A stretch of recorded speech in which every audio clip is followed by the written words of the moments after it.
Chers internautateurs et internautatrices, bienvenue dans cette splendide Trick Track TV à plus d'un titre, car j'ai avec moi la Yellow Team, la brillante, l'excellente Yellow Team, en la présence de monsieur Gabriel. Comment vas-tu bien, Gabriel? Très bien, merci. En la présence, ça ne veut rien dire.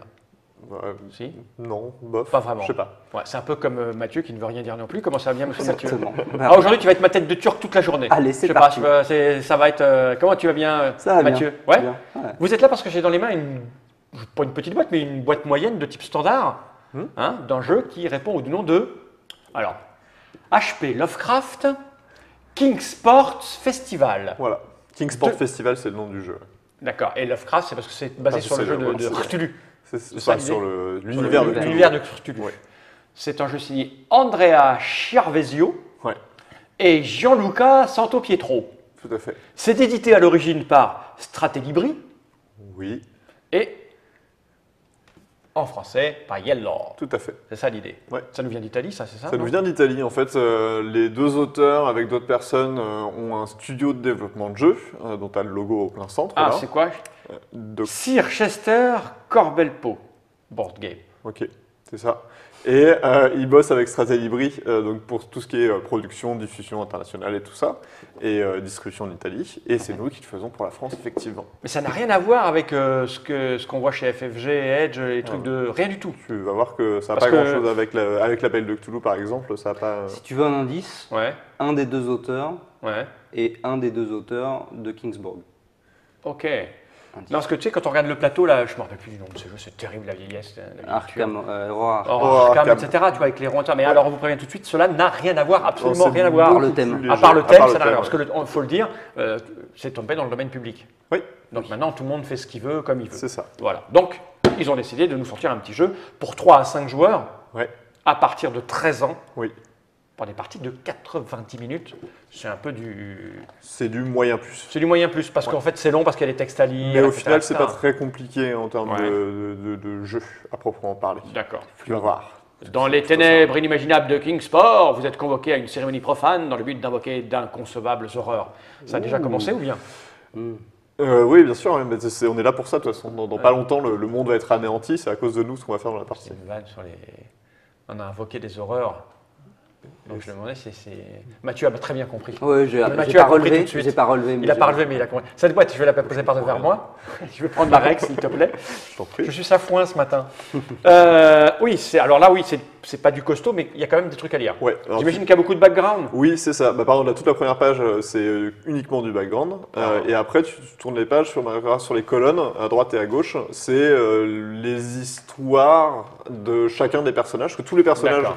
qui sont dans le jeu, qu'on voit apparaître, sont tirés de différents romans ou nouvelles de Lovecraft. Oui. Et donc, ce qui nous intéresse en termes de règles, c'est les colonnes centrales. Voilà, en gros, il y a un tiers de- ouais, un tiers, c'est la règle, parce que l'autre tiers, c'est les histoires qui sont Non, racontées. c'est la- c'est ça. Il y a deux tiers de règles, Deux un tiers tiers de règles, un tiers Un tiers de de fluff. fluff. C'est à peu près ça quand on regarde le truc. Et un résumé du tour de jeu. Ouais, qu'on a aussi sur les petites cartes ici, on est un peu moins détaillé, donc comme ça on ne sera pas perdu. Eh bien, ne perdons pas de temps, j'ai envie de dire, Gabriel, comment cela fonctionne-t-il donc, s'il te plaît? Eh bien, l'idée, c'est que on est donc des grands prêtres, adorateurs de divinités occultes, extraterrestres, bizarres de l'univers de Lovecraft, donc Jusque-là, tout va bien. Cthulhu, Nyarlathotep et ce genre de choses. Et notre objectif, c'est de faire en sorte que le monde sombre dans la démence grâce à l'arrivée de ces terribles créatures. Somme toute, quelque chose de très classique, standard et conventionnel. Mais on est en compétition. D'accord, Ah. on n'est pas ensemble. C'est pas un jeu coopératif et notre but c'est que notre culte à nous soit plus puissant que le culte de nos petits voisins. Et on a tous choisi comme lieu de départ la ville de Kingsport, qui est donc une ville qui apparaît dans plusieurs nouvelles de Lovecraft, dont la nouvelle qui s'appelle Le Festival, d'où le Kingsport Festival. Et donc on est dans la ville de Kingsport qui est ici. Pour l'instant on n'a rien fait. On n'est personne, les gens ne nous connaissent pas encore, ils ne deviennent pas fous à cause de nous. Et donc notre objectif, ça va être de gagner le maximum de points de victoire qui font le tour de la piste qui est ici. Et le tout, ça va se jouer en 12 tours de jeu. À la fin du- C'est établi, prédéfini. C'est ça, j'ai une petite piste ici. Et à la fin oui. du 12e tour, C'est bien fait. le joueur qui aura le plus de points de victoire aura remporté la partie. D'accord. Pour gagner des points de victoire, on va faire plusieurs choses. On va pouvoir construire des bâtiments. Je vous marquerai quel plateau. Chaque case du plateau, c'est un bâtiment qu'on va pouvoir construire. On commencera nécessairement par celui-là et au fur et à mesure, on va s'étendre dans la ville. D'accord. Et le symbole de petit pentacle qui est ici, Là. c'est le symbole de point de victoire. Donc si je construis ce bâtiment-là, je vais gagner immédiatement 5 points de victoire, en plus d'avoir un pouvoir spécial propre au bâtiment. D'accord. Donc on a une école, on a des ruines, les quais, le sanatorium, enfin Il y a plein de choses, on les regardera dans le détail quand on jouera, comme ça ce sera plus simple. Donc ça c'est la chose principale. L'autre chose pour gagner des points, c'est qu'il va y avoir des cartes qu'on va pouvoir acheter qui vont nous rapporter des points, et à la fin de la partie, en fonction du scénario, parce qu'il y a des scénarios, il y aura peut-être un événement qui nous rapportera des points. D'accord. Ça s'appelle le festival, puisque l'idée c'est donc qu'on peut jouer avec ou pas avec un scénario. D'ailleurs on n'est pas obligé, il y a une espèce de scénario de base sans événement aléatoire qui peut intervenir, ou alors on va piocher au début de la partie une de ces cartes-là, qui est un scénario, donc qui va nous dire, sur cette partie-là, il va y avoir cette règle qui va s'appliquer pour toute la partie. Voilà, donc, Ce qu'on a fait. Le molosse, ah là, tu en as tiré. Oui, j'ai pris tout à l'heure au hasard, et puis Ok, on verra ce que ça donne. Donc, on verra. Et certains scénarios nous font piocher une carte festival que là, pour le coup, personne ne connaît, qui est cachée, qu'on verra à la fin du 12e tour, qu'on pourra regarder. Donc on verra quand on sera là, je vais expliquer ça. Mais ça sera un pouvoir spécial. Comment ça se joue en pratique? Ça va se jouer donc à chaque tour de jeu en plusieurs étapes. La première étape, c'est qu'on va lancer tous nos 3D qui sont ici. Et on va dire, j'ai fait le nombre indiqué. Moi, j'ai fait 13, par exemple. Moi, j'ai fait 14. Toi, tu as fait 13 aussi. Alors, c'est bien, comme ça, on va faire les cas d'égalité tout de suite. Ça va nous déterminer l'ordre de tour de jeu. Celui qui a fait le plus petit résultat, c'est le premier joueur. Et jusqu'au dernier qui aura le plus grand. Toi, tes derniers joueurs, ça fait 14. Tu ne me l'avais pas dit, sinon j'aurais fait plus petit, 14. Nous deux, on a fait 13, donc il y a une égalité. Donc pour savoir qui est premier, c'est celui qui a fait le plus petit nombre parmi nous deux. Donc on regarde notre plus gros dé, c'est 6 tous les deux, donc on s'en fiche. Mon deuxième plus gros dé, c'est 6, toi c'est 4, donc tu vas passer devant moi dans l'ordre du tour. Et si vous aviez encore égalité, c'est le troisième. C'est le troisième dé. S'il y a encore égalité, ce qui est assez rare, c'est le nombre de ressources dont on dispose. S'il y a encore égalité, c'est au hasard. D'accord. Voilà. Une fois qu'on sait ça, on va pouvoir gagner un petit bonus. Il y a un système de santé mentale qui est ici. Si un joueur tombe à 0 de santé mentale, la partie se termine pour lui, malheureusement. Par contre, ici, on voit que le joueur qui est premier, qui a fait donc un plus petit résultat au score, ce qui n'est pas terrible, va avoir 2 points de santé mentale en plus. Il va grimper de 2 dans l'échelle. Et moi, 1 et toi, rien. D'accord. Donc c'est mieux d'être dernier joueur en fait. Alors, c'est mieux, plus tu as des dés qui sont forts, plus tu vas avoir de choix de jeu forts. Donc dans l'absolu, c'est mieux. Bon là, entre 13 et 14, c'est pas la meilleure situation du monde parce que tu te retrouves dernier avec un score qui n'est pas très différent d'une autre. Donc voilà. Mais là, on n'a pas commencé à jouer. Non, on n'a pas commencé à jouer. Une fois qu'on sait ça, on va passer à la deuxième phase qui est la phase d'invocation. Phase d'invocation, on va placer nos dés sur les démons qui sont autour, les dieux, les divinités, les anciens, ça dépend, parce qu'il y a un peu de tout.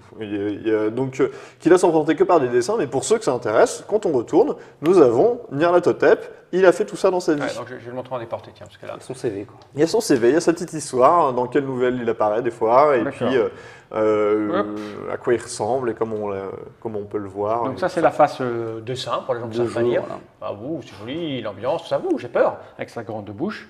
Et si je retourne, là, c'est pour les littéraires. Donc il y a plein d'explications. Voilà. Et donc on a les très connus comme Nyarlathotep qui est ici, ou Cthulhu qui est ici, qui n'est pas le plus puissant des grands anciens, comme vous pouvez le voir. C'est celui-là le plus grand, je ne sais plus comment il s'appelle, Azathoth. Eh oui, Azathoth. Bien sûr. Je ne suis pas un grand spécialiste de l'univers de Cthulhu. On va placer donc nos dés sur ces divinités sur le plateau. Comment ça va se passer ? Le premier joueur, donc là ça sera Mathieu, va choisir 1, 2 ou 3 de ces dés qu'il va placer sur une case dont le total correspond exactement à là où il se pose. Donc il peut se poser sur le 1, sur le 4, sur le 6, sur le 7, sur le 5 ou sur le 3. Toutes les combinaisons de ces dés, c'est ça. En fait j'avais un 3. Mais... Oui, sur le 3. Okay. Et donc par exemple, je sais pas, mets-toi... sur le 7. Voilà, hop, il se met sur le 7. Okay.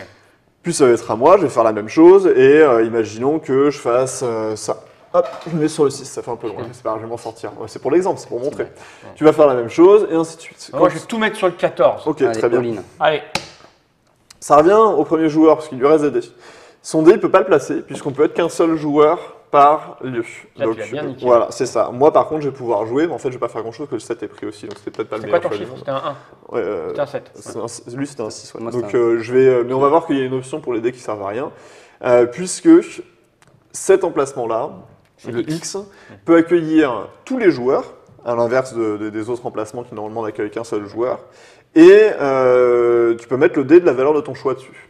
ou les dés d'ailleurs, la valeur de ton choix, ça ne change tu veux, rien, ok. un seul suffit. Donc je pourrais très bien faire ça, Mathieu aurait pu mettre son 6, et moi aussi je vais mettre mon deuxième 6 ici, ce qui ne me sert à rien, et puis le tour sera terminé. Enfin la phase d'invocation sera terminée. On va à ce moment-là résoudre les différents dieux en commençant par le X et en finissant par le 19, en fonction de comment ils sont pris. On va chacun retirer nos dés et faire les effets qui sont associés. On va finir par celui-là dans l'explication, parce que les autres sont plus simples. En dessous de celui-là, on voit qu'il y a un petit symbole de ressources. Il y a 3 ressources dans le jeu qui sont représentées par des cubes ici, la ressource rouge, violette et noire. J'aime bien ça, moi. J'ai oublié les noms, la mort, la folie et la destruction, un truc dans ce genre-là. T'es comme moi, toi, t'es un poète. Oui, je suis un poète.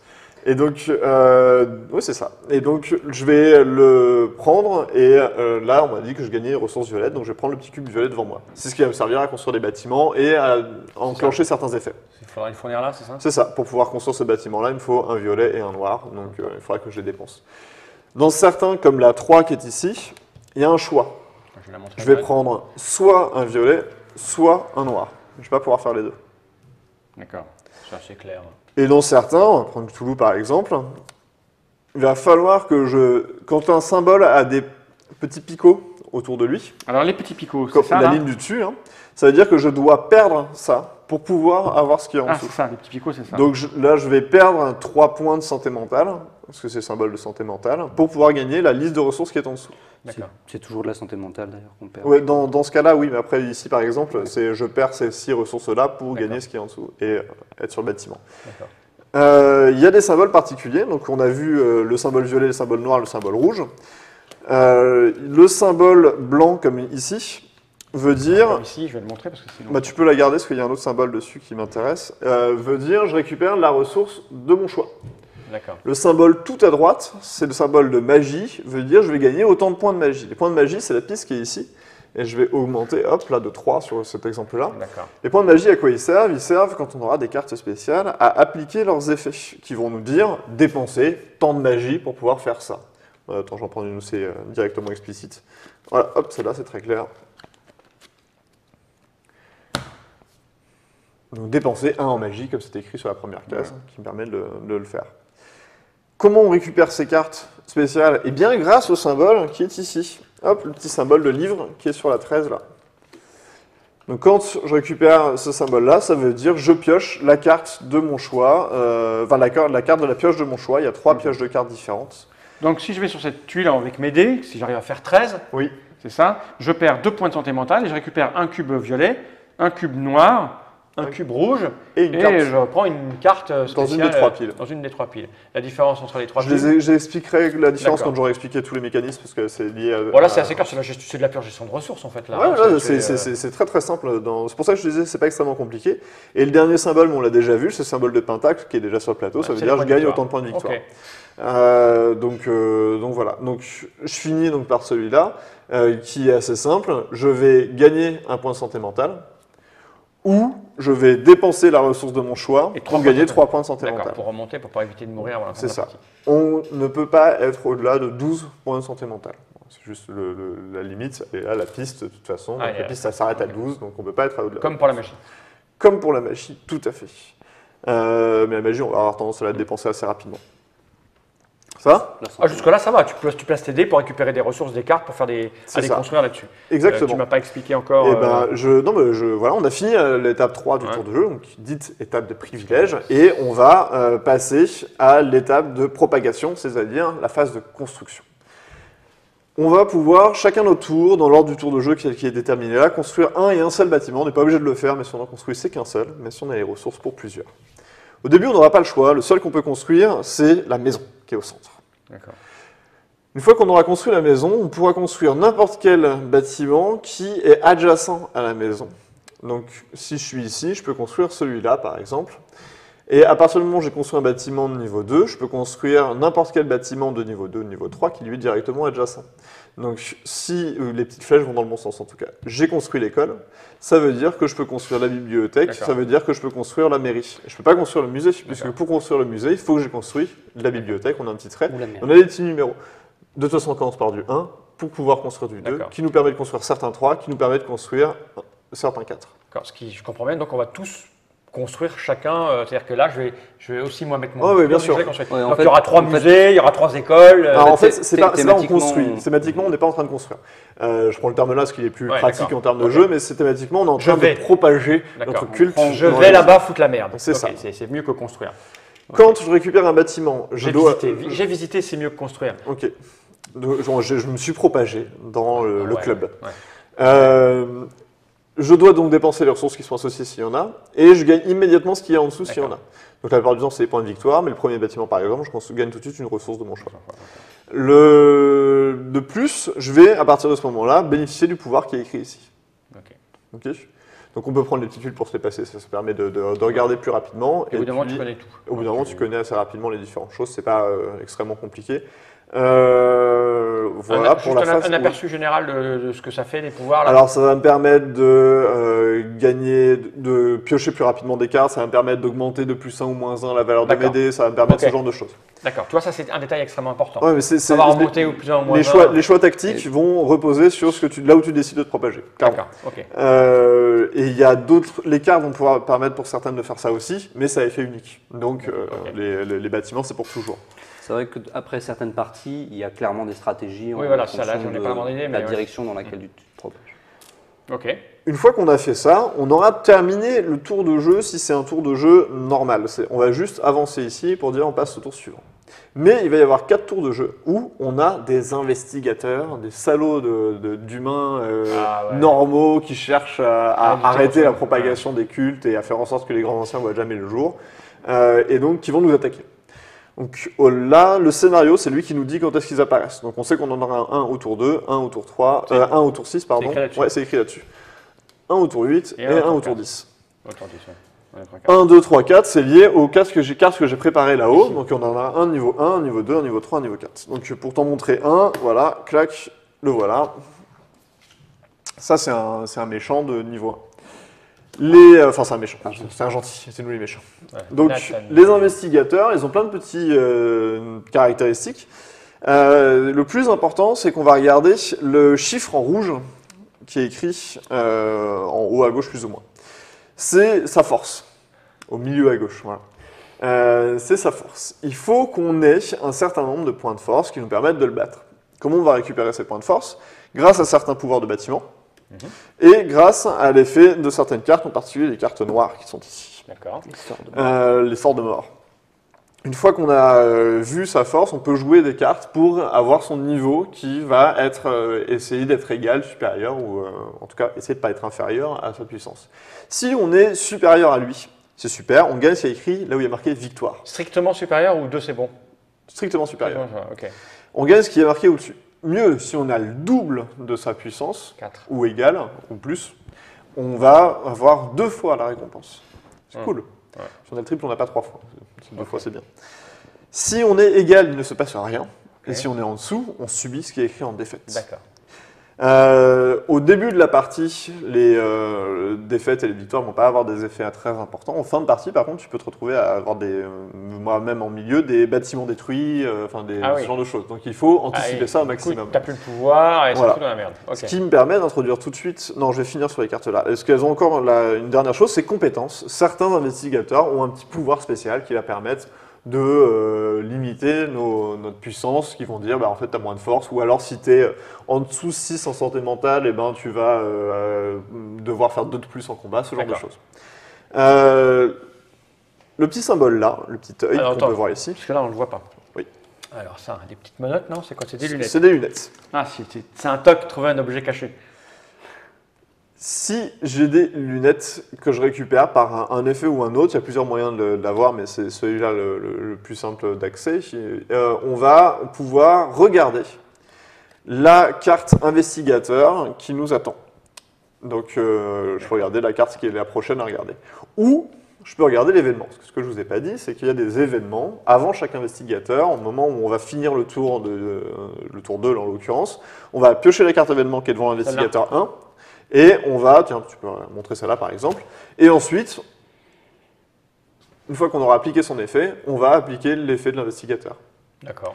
Les événements sont plus ou moins positifs, plus ou moins négatifs en fonction des situations. Donc on a intérêt à essayer de regarder un maximum les informations. On a quand même une marge de connaissance sur la puissance de l'investigateur. C'est marqué au dos des cartes. Au dos des cartes investigateur 1, on voit qu'il y a un petit 1, 3. Ça veut dire que la puissance de l'investigateur est de 1, 2 ou 3. Ok. Okay. Alors que sur les deux, on sait que ça va jusqu'à 4. Et on va passer tout de suite aux 4 qui vont jusqu'à 6. Et la répartition, c'est... C'est à peu près équitable. D'accord. Plus ils sont faibles en puissance, plus leurs effets de défaite sont importants. Ah oui. Voilà. Oui, parce que c'était une crevure d'avoir loupé. Ouais, c'est ça. Donc il faut essayer de regarder. Si tu ne peux pas regarder, ben, essayer d'anticiper, d'avoir une puissance de force qui soit suffisante pour pouvoir supporter le bonhomme. Une fois qu'on aura vaincu, ou enfin passé celui-là, on va continuer à jouer sur le tour 11-12 et pour pouvoir continuer à jouer. L'effet petite lunette va nous permettre non plus de regarder un événement ou un investigateur, mais de regarder le festival, hein, l'événement qui arrivera en fin de partie. Quel est le groupe surprise? Qui nous permettra, c'est souvent des bonus en points de victoire, en fonction de situation, par exemple les ressources qui te restent te rapportent des points de victoire, alors que normalement pas, ce genre de choses. D'accord. Voilà. Et on aura fini la partie à ce moment-là. Dernière chose, et puis on aura fait le tour. Les 3 paquets de cartes là sont donc des effets un peu différents. On a les cartes violettes qui vont améliorer nos invocations, ça veut dire qu'ils vont améliorer nos jets de dés, en fait, tout simplement. C'est comme une... C'est pas un bâton de réglisse, hein. Les sorts de destruction qui nous permettent de gagner des points de victoire ou des ressources. Et les sorts de mort qui permettent d'améliorer nos compétences de combat. Ouais. Il n'y a pas tant de cartes différentes que ça. Là, on voit les gros paquets, mais chaque carte est en plusieurs exemplaires. Donc, quand on connaît un petit peu le jeu, on sait sur quoi on va potentiellement tomber. Il y a une part d'aléatoire évidemment, mais ce n'est pas si important que ça. Je précise malgré tout qu'on peut avoir que 3 cartes maximum en main. Ah bah oui, je fais bien de le préciser. Donc il faut les dépenser assez régulièrement, y compris celles qui nous rapportent des points de victoire qu'on a envie d'optimiser le plus possible. À un moment donné, il faut quand même les dépenser si on veut en récupérer d'autres. Je pense que la première partie, tu es un peu embrasse. Oui, mais tu verras que ça va pas être si... non, ça a l'air simple, hein, le concept a l'air très simple. Hein, tu répartis, tu jettes tes dés, tu répartis sur des cases et tu récupères des machins pour aller te promener là-dessus. Enfin, c'est pas très, très compliqué. Non. Après, ce qui me semble un peu plus... pas compliqué, mais c'est de savoir vers quoi aller à la première partie. Bah, avant de commencer à jouer, on regardera les différents bâtiments. Quand on ne sait pas ce qui arrive là-dedans ou à quoi servent les machins. Mais bon, je me fais fort de faire exactement tous les mouvements que va faire Gabriel. On commence tous avec une ressource, enfin avec un petit pouvoir qui s'appelle hop. Donc, c'est caché donc? Non, c'est à ta couleur, c'est juste pour savoir que c'est pour toi. Moi, je commence avec une ressource rouge, Mathieu avec une ressource violette, et toi, tu commences avec un point de victoire. Ouais, bien sûr. J'aurais préféré une ressource. Si tu veux jouer jaune, regarde, tu commences avec un point de magie. Tu rigoles. Plutôt me faire... Donc on peut le rendre, ça, on n'en a plus besoin. Et puis on a tout vu, me semble. Je pense pas avoir oublié quoi que ce soit. C'est pas très très compliqué. Non, ça n'a pas l'air. Je pense que là, les gens qui connaissent un peu l'univers du ludique ont compris les tenants et les aboutissants. Les autres sont un peu perplexes. C'est normal, il faut nous regarder jouer. C'est à mi-chemin entre le jeu à l'allemande et le jeu même pas américain. Parce que... il y a beaucoup de matériel, mais il n'y a pas de figurines. Mais c'est à l'italienne, on va dire. C'est vrai, c'est la Italian touch. Ouais. Non, sans rire. Non, mais c'est vrai. Et c'est pour ceux qui connaissent Kingsburg, ils ont retrouvé le cœur mécanique du jeu. C'est-à-dire que Kingsburg repose aussi sur le fait de lancer 3D, très bien, déplacer sur une échelle qui la monte à 19 avec 20 cases, alors que l'autre c'est 18. Mais bon, peu importe, il y a pas mal de petites différences. Ouais. Mais le cœur mécanique est là. Après, ce qui va faire toute la différence, c'est les événements, c'est les scénarios, c'est les cartes qui sont ici, c'est la variation sur le pouvoir, la manière dont on se développe qui n'a rien à voir. Enfin bref. La différence de Kingsburg, c'est que là, on va se raconter une petite histoire, ce qu'il n'y a pas dans Kingsburg. Tu fais de l'optimisation pure. Très peu. Et le système de combat, là, il est quand même beaucoup plus fin que dans Kingsburg aussi, qui était le gros point noir du jeu, je pense. Kingsport Festival, devenez un cultiste et prenez le contrôle de la ville. En tout cas, c'est ce qu'on va essayer de faire. Tout à fait. C'est un jeu signé Andrea Ciaverzio et Gianluca Santopietro. C'est chez Yellow en français. Oui. Et ça va coûter combien? Ça va coûter 45 €. 45 € pour avoir des dés magnifiques, des plaques. Alors, c'est pas très épais, mais bon, c'est normal. Hein, c'est des petites plaques, on va pas les utiliser, on les pose juste comme ça. Sinon, après, la boîte, elle est trop lourde. Ça sort quand? Ça sort fin septembre. Ça sort le 19 septembre. Exactement. Le 19. Donc, fin septembre, pour Gabriel, c'est c'est le 19. Comme la fin de la semaine, ça commence le mercredi pour Gabriel. C'est Hein, c'est ça l'idée. Bah, Demain, c'est la fin de la semaine voilà, pour toi. on est plus C'est près de bien la ça. fin de la semaine demain que Bah oui, hier. que jamais. 19h, c'est la fin de la matinée. Merci à vous deux. On va tenter de faire une petite partie, histoire d'eux. En tout cas, un Parfait. début. Ouais. Bien que je pense que ça doit beaucoup changer au fur et à mesure qu'on... Non Ça évolue Hein pas mal, mais après 12 tours, ça peut être un peu long sur le format vidéo Bon, on aussi. va voir. donc Oui, verra, on mais, n'est pas là pour dégoûter les gens, on est là pour montrer à quel point ça peut être sympathique Ouais. de jouer avec des gens sympathiques. Cool. À tout de suite. À tout de suite. Jenny Ride.